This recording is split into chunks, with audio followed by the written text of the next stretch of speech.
আজিকালি নতুনকৈ আৰম্ভ কৰিছে যে অফিচত টকাটো ললে দিগদাৰীৰ কাৰণে আজিকালি কিবা গুগল পে কি কম্পিউটাৰ আছে এটা মোবাইলতে টকাটো লৈ হাই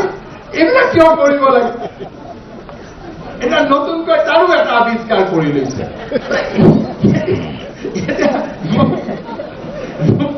কেইদিনমান আগতে ভিজিলেন্সৰ চাৰ্জলে কৈছে ছাৰ আজিকালি ধৰিব বৰ দিগদাৰ বোলে কিয় বোলে আজিকালি মোবাইলে টকাটো লৈ এইটোৰ পৰা লাভ কি আছে কিয় কাষৰজনে বুজি পাই লৈ আছে তাক ধৰাই দিব লাগে কাৰণ তাৰ পৰা লাভ আমাৰ অসমৰ হ'ব এটা ৰাস্তা বেছিকৈ হ'ব ঔষধ এটা বেছিকৈ হ'ব কৰ্মচাৰী মইতো জানো 90%টো টকা চুবই নাপায় ক'ত 90% 10%হে গণ্ডগোল কৰে 90% অফিচাৰে দুৰ্নীতি কৰিব নোৱাৰে কাৰণ টেবুল নাপায় সিহঁতি যিকেইজনে টেবুল পায় সিহঁতিটো ধৰি ৰাখে আৰু তাক দিব গতিকে বাকী 90%তে 10%ক ফচাই দিব লাগে যে ছাৰ অমুকে অমুকত লয় এনেকে লয় আমি ধৰাই দিলো আমি নাপাওঁ যে ইহঁতিও পাব নালাগে লেটাৰতে হয় নহয় তেতিয়া গোটেই অসমৰে উন্নতি হ'ব যি ইনকাম হ'ব আপোনালোকৰ গাতে আহি পৰিব সেইকাৰণে মই আপোনালোকক এইটো আহ্বান জনাইছো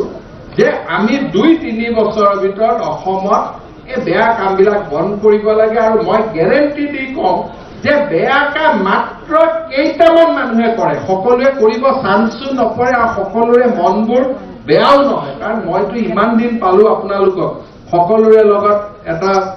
ফেমিলি ৰিলেশ্যন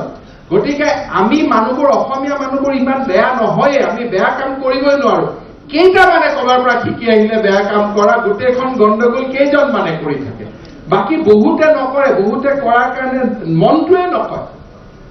এই বেয়া কাম কৰি থকা প্ৰক্ৰিয়াটো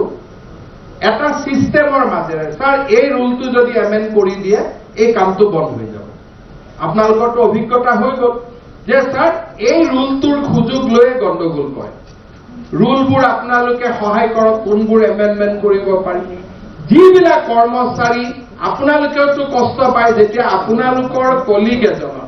ৰিটায়াৰমেন্টৰ পিছৰ পেঞ্চনৰ কামটো নহয় কোনোবা এজনে পেঞ্চনৰ কামটো কৰি নিদিয়ে আপোনালোকে কব বেয়া পায় খংটো আপোনালোকৰে উঠি থাকে যে এইটো কামটো হ'ব লাগিছিল